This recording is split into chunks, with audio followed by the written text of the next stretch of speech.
Hello. So I am apparently live. I'm just going to leave that a few seconds because Facebook sometimes takes a little bit of time to catch up, apparently. And I just wanted to welcome anyone who's with us at the moment, and maybe just give a minute or two for anybody to join and make sure that this is all working as it should do.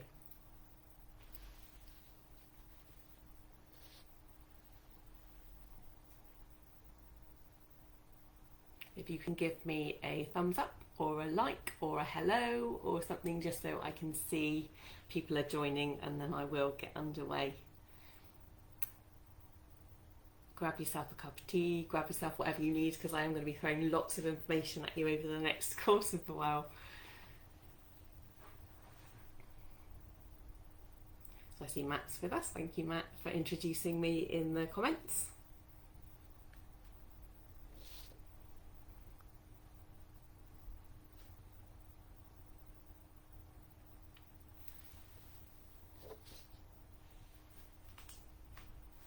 Okay, so I think I'm going to make a start, and if people join us along the way, that's absolutely fine. So, my name is Emma Spillane. I am an attachment and trauma trainer and consultant, and I'm based in the West Country, down in Bristol, so a little way away from quite a number of you, I suspect.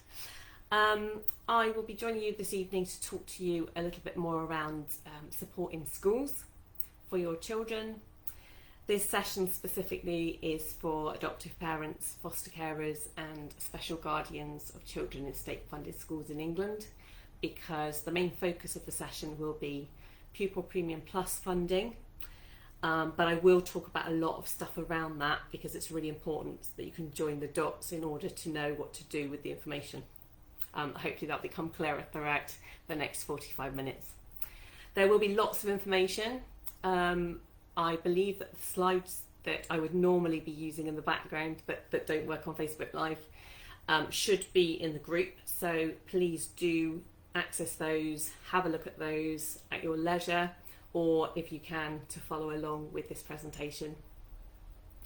And hopefully that will kind of clarify some of the key points, and there are some useful links in there as well to follow up. Okay, so as I said, I will be talking about Pupil Premium Plus this evening, but also many other things. So I will crack on. Please do sit tight, take notes, have a drink, and yeah, bear with me. Okay, so we're all at different points in our adoption or in our parenting, however we've come to parenting journeys, maybe you're foster caring. So what I'm going to share with you this evening, some of the things you may already know, some of the things you may never have heard of. I'm hoping that whatever happens, you will take something away that's really useful. Some of you may be very new to this, some of you may be further down the line with children in schools already. What I'm also hoping is that if you've got any particular wonderful experiences that you've had in schools with working with Pupil Premium Plus, that you could perhaps share those with the group as well, because I don't know about you, but I learn from other people just as much as I try to give out. So it's brilliant for me to be able to share with people as well where there's been good practice in schools. Okay, so a little bit about me, just so you know where I've come from. I have a background in education. I'm a qualified primary school teacher with experience of working in 4 different local authorities, both as a music lead, a primary school teacher and a supply teacher. I've been out of the school system for a while, but I still have maintained contact with it. I'm an adoptive parent to my 2 children, along with my husband. I have experience of the transition from nursery to primary and primary to secondary with my 2 children. I work in education now as an attachment and trauma trainer, working with schools and with adoptive families specifically. I also have experience as an independent foster panel member, and I have experience of working with various therapists with my children. We've done some occupational therapy, some DDP, but attachment has always been at the heart of that therapy. And most recently, I've got a diploma in working with complex trauma and PTSD. So I now also I have a small practice working one-to-one therapeutically with adults as a trauma-informed coach. So that's just a little potted history. of where I'm coming at this from. We did adopt our 2 children 9 years ago. Our son arrived late June. We enrolled him in school for the September, but he didn't start properly till the January, so there was a little bit of movement around needing to transition slowly into that. And the following September, his sister then moved from nursery to primary, and we've just had 2 transitions from primary through to secondary, so our children are now in year 7 and year 8. So that's where I'm coming from, and I hope that my experience of that with my various hats on is helpful to you in some way this evening. So our starting position is that it's highly likely that children in care or who've previously been in care will have attachment issues or have experienced trauma at some level. Obviously that's going to vary from individual to individual, but it is important that schools have a compassionate and responsive approach to our children. A little bit about where schools say they're trauma informed. You're likely to come across a lot of variability around that. Some will say they're trauma informed and do a fantastic job. Others say they're trauma informed and in practice it doesn't really quite translate. In my experience, there's some brilliant teachers out there doing this work. And then there are other teachers who are great at teaching, but they haven't quite understood the need to work in a different, more compassionate way, particularly when it comes to behaviour systems and things like that. But I'll talk about that a little bit more towards the end.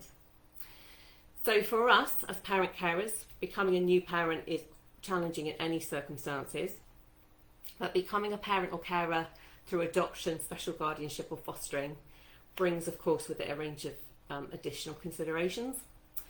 So this session is about giving you as much information as I can about the school side of stuff so that you can go in and have discussions with school about the funding and the support that's available and how to go about accessing that. Okay, you'll have to excuse me because I've got my notes here because I normally have my slides to point to. Okay, so what I would say is, in my experience, it pays to be in the know. So this is why I put this information session together. We can only do our bit. There are lots of people involved, teams around the child, and we all need to take responsibility for our part in support, of course. But I think sometimes where schools aren't necessarily geared up to understand where funding's coming from, what it needs to be used for, us as parents kind of going in and being able to signpost or take support with us to kind of back us up in terms of an advocacy role. It's really, really important to have that knowledge just so you know the questions to ask and who to ask about what. So we're going to do a bit of getting to know who's who, key contacts in settings, and then we're going to go dive into Pupil Premium Plus, what that looks like, how we might go about accessing that, and how to make sure that the school's accessing that on your behalf. Okay. So when I talk about key contacts in the setting, it's really important that you understand and are in the know about the designated teacher for looked after and previously looked after children. So I'm often surprised to hear that some parent carers are not aware of this role, but then equally surprised that some schools, more so, are not aware of this role. So this is a role that's been in place for some time now. I think it's a few years, don't quote me on the number of years, so I'll say a few years. They are the central point of initial contact within the school for foster carers, special guardians and adoptive parents around everything to do with children in care, previously in care. The most effective designated teachers have a leadership role in promoting the educational achievement of every looked after and previously looked after child on a school's role. They should take lead responsibility for ensuring that the school staff understand things that can affect looked after and previously looked after children, how they learn and achieve, and how the whole school then supports the educational achievement of those pupils. Now, an important point here is that every school governing body must appoint a lead. So there should be a designated teacher in position. That person then kind of has oversight really, but it is a critical role in helping school staff understand what the needs of these children are and how they may be best supported. Okay. I did in the slides put a link to what that role looks like so that you've got the official government guidance if you ever need to go into school and ask who the designated teacher is and get the answer we don't have one, because it's really important that they need to appoint one and it's statutory. Okay. So other key contacts in the setting that you may come across are the SENCO or the SENDCO. There's different variations on that same role, but essentially they're the special needs coordinator or the special educational needs and disabilities coordinator. And they have responsibility to ensure that the needs of pupils with SEND or special educational needs and disabilities are met, that adjustments are made within school when needed, and that parents and any other outside agencies or specialists are involved in the child's provision and progress. So I'm not going to spend too long on the SENCO role, but I think that it may be worth mentioning here that the SENCO quite often, it also assumes the designated teacher role, so it could be sort of parceled and packaged up in their job. And also where children are in care or previously have been in care, there's a high kind of ratio of children in care or previously in care with SEN, so obviously quite often the SENCO will get involved and will be a key point of contact for you. Okay. So other key contacts in the setting that you may be discussing support with will of course be the class teacher and teaching assistants. So you may see them referred to as TAs or HLTAs, higher level teaching assistants. Tutor, if in secondary schools, tutors tend to be a main point of contact. SMSAs are another one, so school meal supervisory assistants. And key office staff. So it's really important where possible to try to build relationships. And even though you might think the key office staff are less maybe important in terms of day-to-day, they're often a first point of contact when you come in, and if you're having difficulties in the morning with transitioning in and out of school, or any point in the day where they're seeking help, it's important that everybody kind of has an understanding potentially of your child's needs and how they might differ from others. And that point of contact at reception is really, really important and quite often gets overlooked. So it's just kind of highlighting some of the key staff and some of the key contacts that may be worth having a chat with if you haven't already about some of the support needs for your child. Other names of contacts that you may come across are the inclusion lead, pastoral leads or designated safeguarding leads. And again, quite often inclusion leads, pastoral leads and designated safeguarding leads or DSLs could assume the designated teacher role. So any one of those members of staff could have that designated teacher role kind of packaged up within their current role. Okay. So another key contact for you, but this time not within the setting but outside of the setting, but very, very relevant, is your local authority virtual school. Again, I'm quite surprised that not everybody is told about the virtual school when they first go into fostering or they become a special guardian or they become an adoptive parent. It's not always part of the training or prep at the beginning, but it's an important place for you to know to go to for support. So your virtual school, the role of the virtual school head is to promote the educational achievement for looked after and previously looked after children. They tend to get more involved with children in care as they still have a level of parental responsibility for children in care at local authority level. But they should equally also give advice and information to parents of adopted children and special guardians as part of their role as well. So there's a virtual school team in every local authority, and they often contain or consist of teachers, advocates, advisors of varying kinds. There are different structures and resources depending on which local authority you're in, and they're managed a little bit differently, they're set up a little bit differently, but check out your local authority virtual school if you haven't already. That should be accessible via your local authority website, and do have a look at what support you've got available and how to contact them should you need them. They can be there for advocacy support.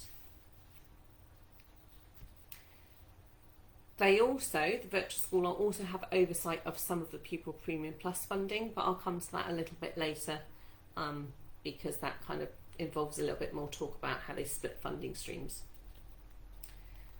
So other forms of support, because it's super important when we're going out into schools and if we're struggling to get messages across, that kind of thing, that we're seeking out support. Always, virtual school is the first point of call as far as I'm concerned for anybody with a child in care or previously looked after. But always look obviously to your own support agencies for post-adoption or fostering support. Then there's the national companies and organisations like Adoption UK, the National Association of Therapeutic Parents, the Fostering Network. You may have parent carer forums and organisations within your area that you can tap into. I know in Bristol we've got Bristol Parent Carers. In South Gloucestershire we have South Gloucestershire Parent Carers Forum, and they're very, very good. They're not adoption fostering specific, but they do get it when it comes to the need to advocate, and they understand the need for support with emotional regulation, anxiety, all the sorts of things you may see. Also Facebook communities like this one. Don't be afraid to ask for help and support, because more often than not people have been exactly where you are. So I would say definitely find out more from there. I know in a group that I currently run, there was a question about Pupil Premium Plus only today, and a lot of people wading in with various responses and helpful answers actually very quickly. So please tap into support. Do not be alone. It can feel like a very lonely place going and advocating for your child. And I will talk a little bit later about training and consultancy, but that's kind of packaged up in Pupil Premium Plus stuff as well. Okay. So within school, there are various support funding streams for children with SEN. They've got an SEN budget. I'm not going to go into any detail about that specifically tonight because that's not specific to the Pupil Premium Plus stuff that I want to talk a bit more about. But there's also, if you've not heard of it, again, if you're new to all of this and you're new to the school system, where a child needs more support than is available through the SEN or Special Educational Needs Support budget, then they can apply to the local authority for an Education, Health and Care Plan, or an EHCP. And it's important I mention that because, again, there's a high likelihood if your child needs additional support and they need perhaps one-to-one support a lot of the day for various things, then you need to know that there is a process and you can apply to that. You can make an application for your child either via school or as a parent. If you get an EHCP, basically that brings with it a legal plan, which legally enforced, where the needs are laid out, the educational needs are laid out, provision is mapped out, and appropriate support should be provided, and funding comes with that. Okay. So we get to Pupil Premium Plus funding. So I can see already that we've got, in one of the comments, we've got some explanation around what Pupil Premium Plus funding is. I'll just quickly add to that. So it's essentially educational funding that is available to help close the attainment gap between children in care and previous children in care and their peers. It currently actually stands at £2,410 per year, but per pupil, but that rate actually goes up from the 1st of April, so it's based on a financial year. So 1st of April, that goes up to £2,530 per year for each child. So this Pupil Premium Plus funding is for pupils who are in care or who have moved to permanence from care, so adoption or through special guardianship. It's available for children from reception up to year 11 in state-funded education in England. So it doesn't go beyond that in other parts of the UK at present. There are different things in place in different countries. So this specifically is for students in England. It's available to pupils who are in local authority care in England, and from the 1st of April 2023 there's been a change to include pupil premium eligibility for pupils who've been adopted from care or have left care who were adopted from outside of England and Wales. That is new, so do take a look. I'm going to add in my Pupil Premium Plus guide. I think we've got a link to it in the comments already, but all the eligibility criteria is listed in there if you want to go back and have a little look at that. It's also available to children who have left care under a special guardianship order or who have left care under a child arrangements order. Okay, so there are some specifics for the eligibility criteria, and they are very, very clear. So it's definitely worth looking at my guide, as I said, or having a little look at the official guidance, which again we'll post links to, and they'll be within my slides. So when it comes to actually making a claim for this funding, the school does need to do something to activate that. It doesn't just naturally come into school, depending on whether a child is in care or whether they are previously in care. So I'll split that down again a little bit in a minute. But you do need to inform the school that your child is either adopted or in kinship care and provide supporting evidence. That doesn't mean they necessarily need to keep a copy of that, but you do need to show it to them. It might be a photocopy of that, but I know there's some reticence to give over copies. But again, this is a highly confidential thing, and you would hope that schools treat this information confidentially, but they at least need to see evidence of an adoption or a kinship care order, special guardianship order, sorry. That needs to be shown to a school in order for data to be captured in the census in October each year. And I think there might be another opportunity to do that in January, but the big census return, which kind of then the funding begins to follow, is in the October. So in September, if you've got a child starting school or they're mid-term joining you and then they start in the October, try and get to see your office as quickly as possible to make sure that that information gets captured, because it needs a specific code to go into the school census, which goes off to the government, which then dictates what funding they receive. And if they don't put that code in, they won't be able to claim funding for that particular year for your child. And it has happened. I've got a few people that I know that this has happened with, where they have taken stuff into school. Unfortunately, the school hasn't followed due process, and then they've missed out on the funding. And it's a significant amount of funding, and schools don't want to be missing that stuff, and you don't want your child to be missing that potential support funding. Okay, so I mentioned that depending on the status of your child, the school manages funding differently. So I'm just going to break this down. If your child is looked after, they're a child in care, then the virtual school actually receives the money from the government for your child that's allocated to your child. And then they allocate an amount of funding to schools within their local authority. The virtual school are the ones that have the responsibility to ensure, in consultation with the child's educational setting, that Pupil Premium Plus funding is used to support looked after children's educational needs in accordance with their personal education plans. I'll come on to that a little bit in a minute, but the personal education plan is a PEP, and when you have a looked after child or a child in care, schools should be going through a personal education plan with you, and as part of that, the virtual school is responsible for overseeing the PEP and making sure things are implemented properly and the funding is following through. If your child is looked after or in care, there is no need for you to specifically declare paperwork for the school to receive funding, because that should follow through from the virtual school. The virtual school will have information about where your child is and be overseeing that process.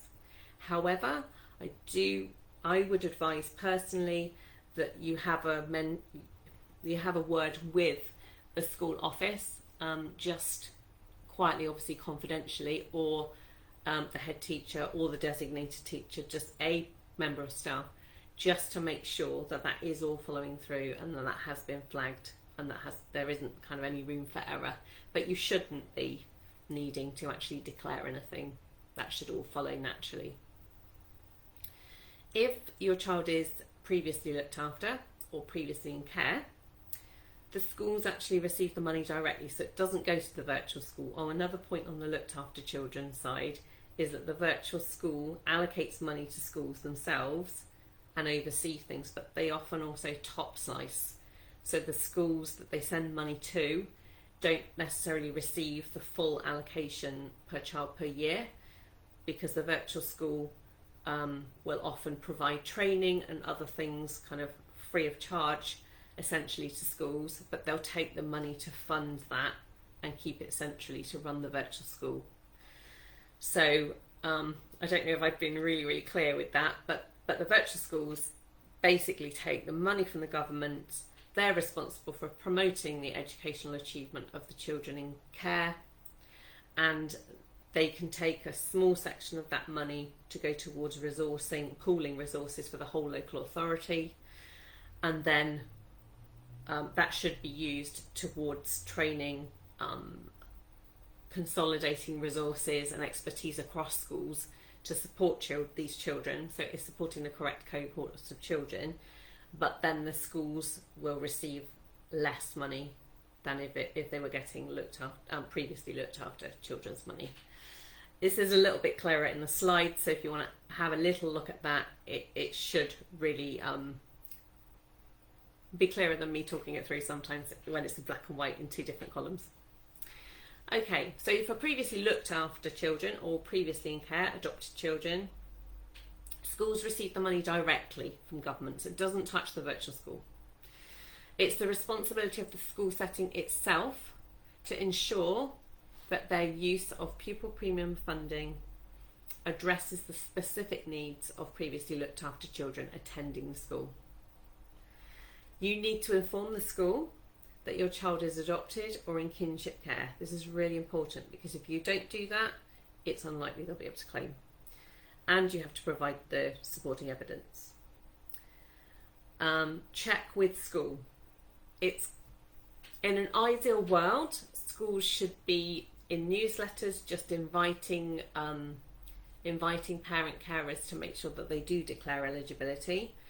But in practice, that doesn't always happen. Some schools it does, some it doesn't.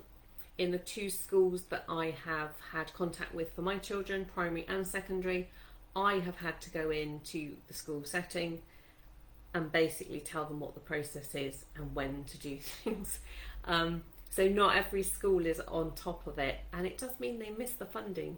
So it's not ideal, and actually they're usually very grateful when someone's prompted them and reminded them. So although it's not your responsibility to know all of this stuff, and schools ideally should be proactive in terms of inviting you in at the right times and asking for exactly what they need when they need it, in the event that doesn't happen, do feel free to go in and say, I'm bringing my evidence in. I understand that there's a census that this is important for, and hopefully they'll be able to follow that process through with you. Okay. So in terms of the Pupil Premium Plus money and how it's spent, the money is not ring fenced. So you can go into school and ask what Pupil Premium Plus money is available, how it's being spent, but the school is not obliged to just purely spend the money directly on your child. So for example, you could go in and request some one-to-one support for X number of hours per year, or you could go in and request piano lessons or something equally beneficial. And they could turn you down because they could say, well, this isn't money for your child individually, but as long as they're spending it so it does benefit your child, that's kind of within reason. Having said money isn't ring fenced, some schools do say, yes, that's absolutely fine, we're happy to fund X number of lessons as part of the package of support that your child needs. So again, it's setting specific, and ideally you can be going into schools and saying, can we have a conversation about pupil premium plus support that's in place for my child, and would hope that school will welcome your input and your dialogue, and it's a two-way process. Partnership working is always obviously going to benefit your child best because you know your child best and school are getting to know your child better. So I will refer you to my guide at this point, which I will just show you here, which you can access, and I think the link's already in the comments, but you can access via my website. It's free, so I'm not charging for this one. And it is a brief overview of Pupil Premium Plus, what it's for, common challenges faced by children who've experienced trauma when navigating mainstream education, and it also has some ideas for spend in there, and it might be useful to take into meetings just as a prompt, as a guide, and it's actually put together for parent carers and also for schools, so teaching staff equally may find it useful to access. So I'll just leave that one with you for now, but just to talk through some of the key points in there. Government guidance recommends that either the virtual school, whether the funding is managed by the virtual school, whether it's managed by the setting, that each should seek the input of the school's designated teacher and also parent carers when deciding how to use Pupil Premium Plus to support a child. So please do remind schools it is actually best practice to be having discussions with you about this if they're being a little bit evasive. Some welcome it and they're just, all over it. Other schools are a little bit more reticent to be having discussions about how their funding works. So some of the areas of spend, appropriate spend, are around training and consultancy. So if your setting is trauma informed, amazing, brilliant. If relationships are at the heart of everything and behaviour policies are not shaming, all of that, fantastic. If they're not, and the school is welcoming training consultancy, then this is a legitimate way to spend, an appropriate way to spend this money, because it would benefit the whole of the cohort of looked after and previously looked after children. It can also be spent on support staff. So for example, key adults. Louise Bombier, I don't know if you've read any of her books, but she talks frequently about the use of the key adult in terms of an attachment figure in schools. And key adults can be funded, so someone to come and meet, and greet and check in regularly with your child to become that attachment safe base that really gets to know them. So support staff like that can be funded by pooling money from a cohort of children and perhaps using that to the benefit of all of them. It can be used to cover as cover for meetings for parents. So when you go in, your class teacher may need to be released for an extra meeting. Hopefully this sort of stuff would cover a supply teacher or whoever to come in and take their place while you have that important meeting. It can be used for one-to-one interventions and support. So your child may have specific interventions that may need a specialist to come in and do at school as part of their education. It can also be used for supporting resources, so things like around sensory support, so fidget toys, fiddle toys, a ball to sit on, like a therapeutic ball to sit on, or mats, fiddle mats to sit on. Any type of sensory resource that may be useful for your child, that can be funded from here. It can also legitimately be used to fund group support, so nurture groups, social skills, Lego therapy groups, anything again which may benefit your child.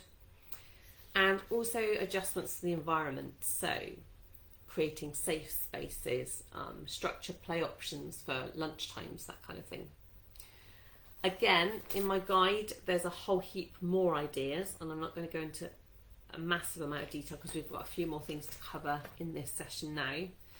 But please do go seek it out and have a little think about your child in relation to some of these areas that I've just talked about in terms of environment, group support, individual support, and support for parent carers along the way as well. Okay. So another point to mention on Pupil Premium Plus spend is that accountability is really key.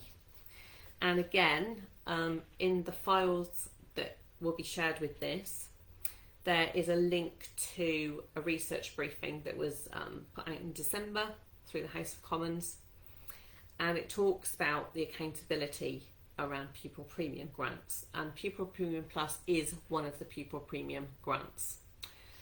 So local authorities are required to certify that they've passed on the correct amount of Pupil Premium funding to schools, or where the funding's been spent centrally, so where they've top sliced it, that it's been used in line with the conditions of the grant.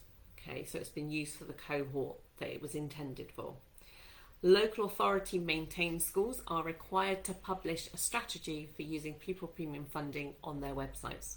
So if your school has a website that doesn't have anything on it about Pupil Premium Plus funding or Pupil Premium funding more widely, which is slightly different, then it is something that they should be publishing, and it's statutory again, so they need to be showing accountability for planned spend.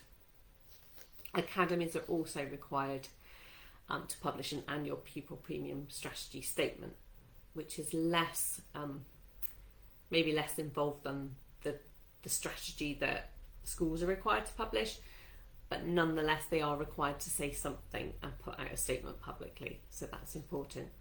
So again, as I said, that link's in there if you need to point and signpost and say, apparently you're supposed to have this strategy and it's not there. So sometimes it's just about holding people accountable, and that doesn't mean to say that they're not doing things absolutely as they should be. It's sometimes websites just aren't up to date, but it's worth knowing about. Okay, so in terms of Pupil Premium Plus spend, commonly you would expect the following areas of support maybe to have a support plan around them, and maybe some of the money being spent around some of these support needs. So things that your child may need additional support with, although this is not exclusive, but these are common things that children who've experienced trauma particularly tend to struggle with a bit more in education. They may need support with these areas. So transitions is always a biggie. So starts and ends of days, starts and ends of terms, getting things up together just between activities, switching things up. So you know when it's time to leave for school in the morning and they need to put shoes on and coats on, that's a transition. But equally at the other end, getting into the classroom and settling, and the ends of the days between lunch and break and any time of any changeover activity, there tend to be a little bit more of a struggle for some of our children in terms of emotionally regulating and knowing what's coming or what's happening next. Unstructured times of the day are another kind of area that tends to get supported through Pupil Premium Plus money. So around play times, so there may be things that can be put outside around unstructured play, allowing more structure or activities for children to access.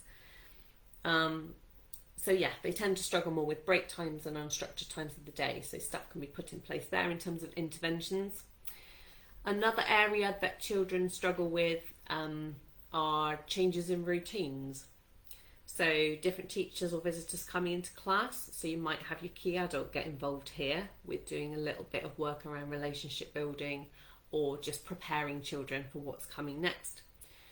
Any extra support around class trips, days out can always be a big issue because it's not your standard day. It's a complete change of environment, a complete change of day.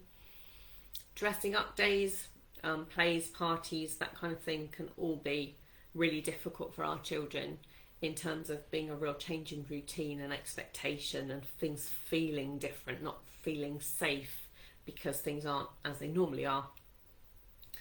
Also, focusing. So maintaining focus throughout the day. I mean, it's hard enough for kids at the best of times, but for children who've experienced trauma and they may have an overactive amygdala that's going off, alarm bell, or an overactive stress response, they may need more support to keep on track with things throughout the day, more regular prompts and check-ins. So again, maybe more need for intervention, which could be supported by Pupil Premium Plus funding. And they may need more things, more movement breaks, more opportunities to do other things just to break up the day to keep them on track. Behaviour systems, I'm going to talk very briefly around in a minute because that's a biggie, but I wanted to bring it up tonight. And social support. So communicating their needs and friendships is a big, big deal, and quite a melting pot for some of our children. And nurture groups, all that social skills stuff, they kind of need extra support with that and modelling than perhaps some of their peers who are maybe a little more advanced because their social emotional age kind of tracks their chronological age a little bit more closely. But yeah. Okay. I did want to mention, alongside the Pupil Premium Plus funding in schools, we of course have, for adopters specifically, we have the Adoption Support Fund. And I just wanted to mention that to make sure that it's on people's radars, because again, it's one of those things that not everybody, unless you've been told about it, you don't know about it. And it can be useful in terms of dovetailing support with school. So it's available to provide therapeutic interventions. You can request an assessment of need from your appropriate local authority, adoption team or regional adoption agency.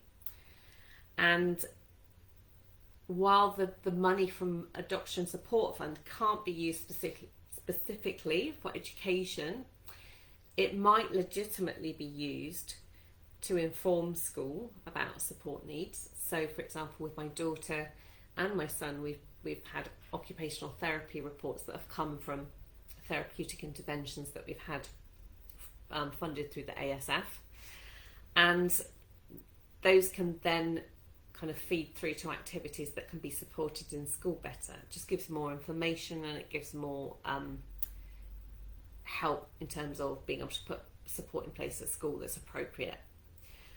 Also, that money can be used, although it can't be used for specific educational things, it can be used within school time. So again, if you can get agreement from school to take your child out for therapeutic interventions that are funded by the ASF, again, that stuff can be really useful and shouldn't kind of be, it's just not forgetting about it really. So there's all the school support stuff and the Pupil Premium Plus funds, which schools manage and the virtual schools manage, but there's also the ASF, which can kind of sit alongside that and offers another level of support really that kind of sits alongside it. Okay. So we are coming up to 44 minutes. Gosh. So I said I'd do about 45 minutes. So I'm going to whiz through the last little bit, but I really do think it's important I mention behaviour and behaviour policies. Because it would be weird of me not to flag that up, because this for me is probably the biggest barrier in terms of children feeling safe at school, and any which way we can support children to feel safe at school. It's kind of having an awareness of how systems work. So I would advise anybody who's new to adoption, new to fostering, new to special guardianship, and is just about to start navigating the school systems, to just be really aware of the behaviour policy for your school or your setting. Get to know it and talk to your teacher about it. And the biggest thing is knowing that your child may struggle with rewards, sanctions and public charts. So what you're looking for is a school setting and teachers that really understand that you cannot reason with a child in fight-flight mode. We kind of know that as parent carers, especially when we're thrown in at the deep end with children who've experienced trauma. And many teachers really do get it. Don't get me wrong, I'm not speaking for every teacher here. There are some amazing teachers who just are totally attuned. But it is important to understand how the school operates in terms of behaviour systems and how your child will respond to it. And feeling confident to say to school, this isn't going to work for my child and I have some concerns. That's absolutely valid. A trauma-informed setting is one that understands Bruce Perry's neurosequential model, where you first need to regulate a child or co-regulate before you can relate and reason.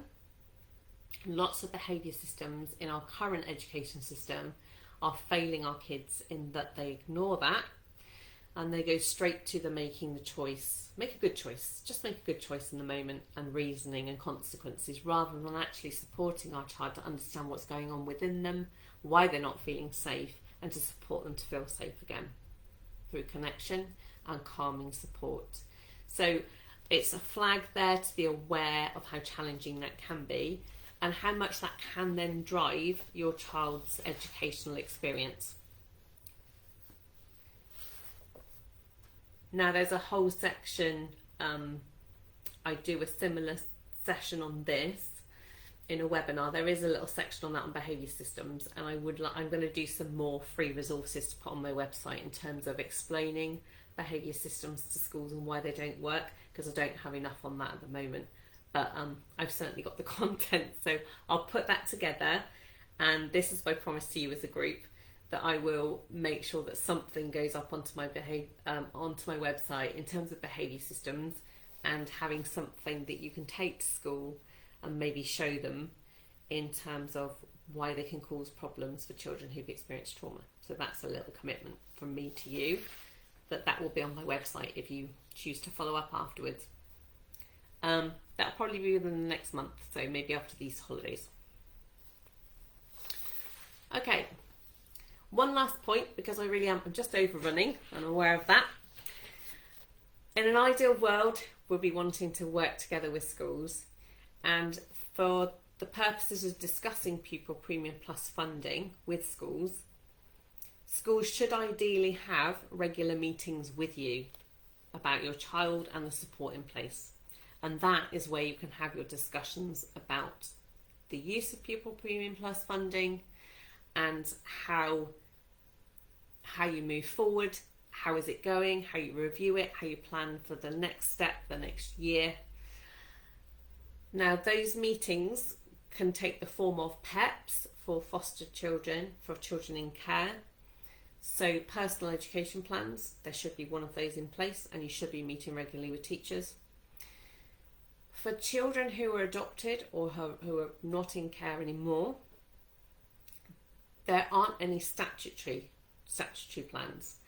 That's not to say that it's not good practice to carry on having meetings that are the same as the PEPs. So at the point in which our children stopped being in care and we adopted them, the adoption order went through, it would have been ridiculous to me to have been having meetings one day about them because they're in care, and then the next day is totally irrelevant because there's an adoption order in place.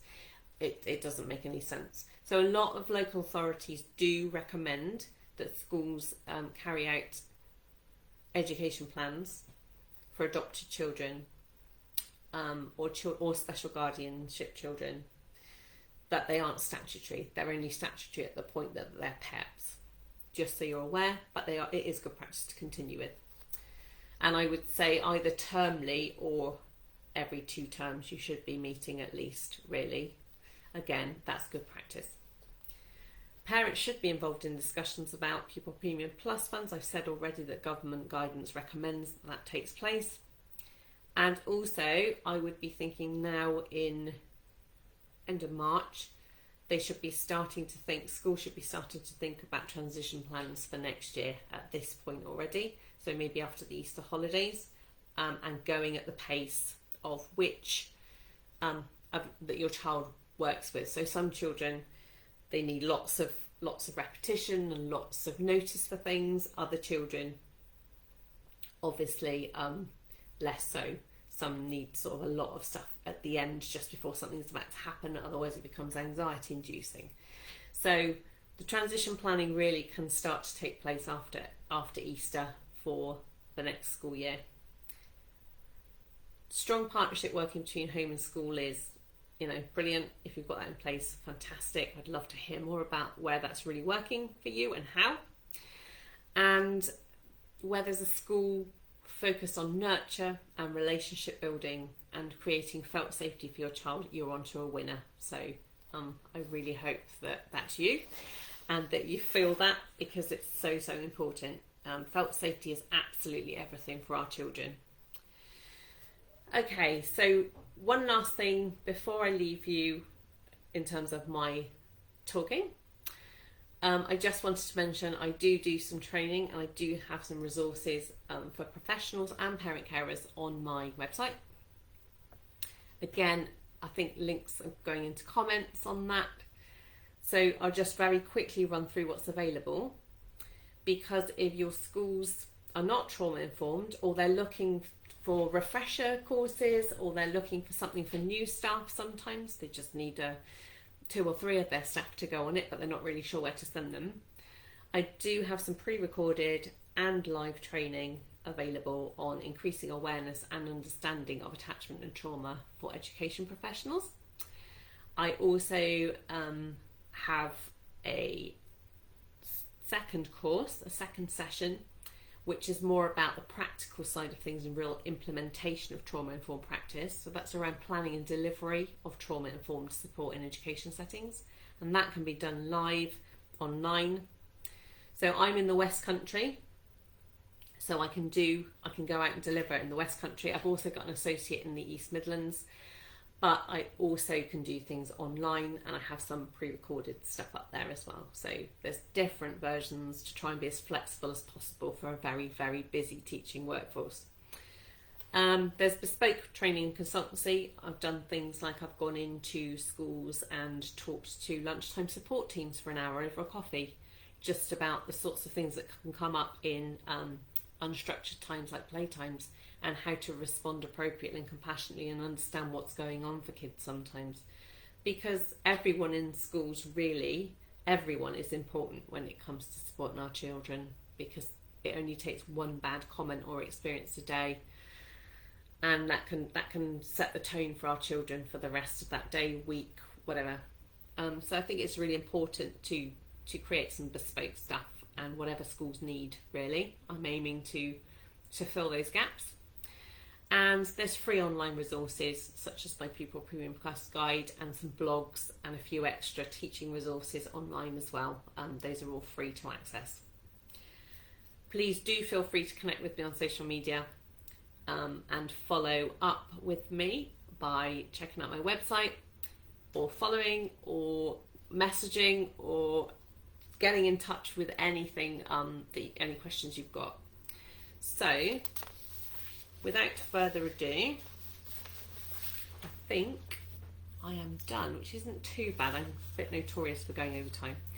But I would like to open up and just ask if anyone's here that has any particular questions that they'd like to ask, or they've got any experience that they would like to share of Pupil Premium Plus support, then I'd be absolutely delighted to hear it. So if you have any questions, then please do ask, and I will just stick around for a couple of minutes and see if we have anything come up.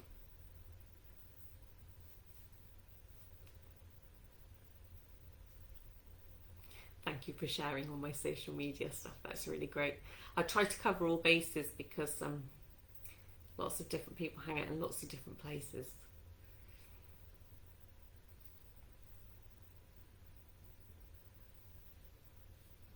Oh, there was one other thing actually in terms of the training while I'm waiting on any questions.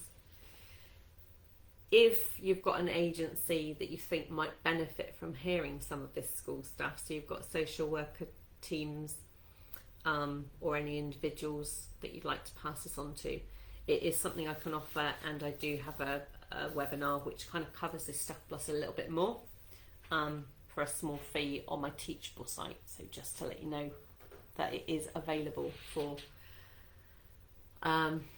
wider teams. If you think anyone would find that useful, please do refer. I just want to get this out to as many people as possible because it's so important that people feel that they have the information and the knowledge around schools and how to kind of go about tackling it, and who to go to and who to contact and who's who, and where funding should be and how it should be claimed. It's so, so important.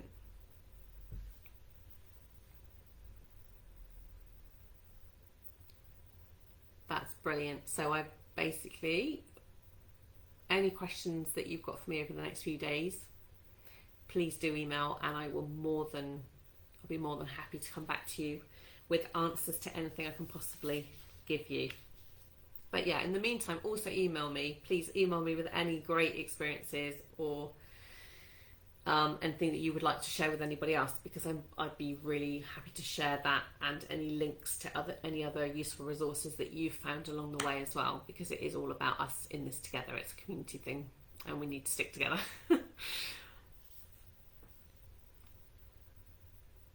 And thank you for having me. It's been really nice to be here.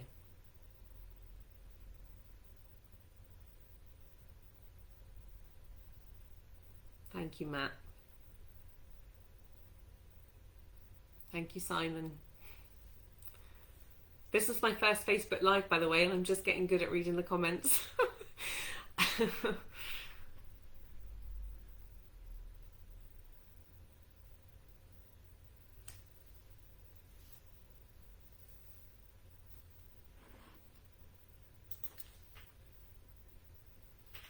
Okay. I'm going to sign off now. Thank you very much for joining me. And as I say, do get in touch. It's been a pleasure.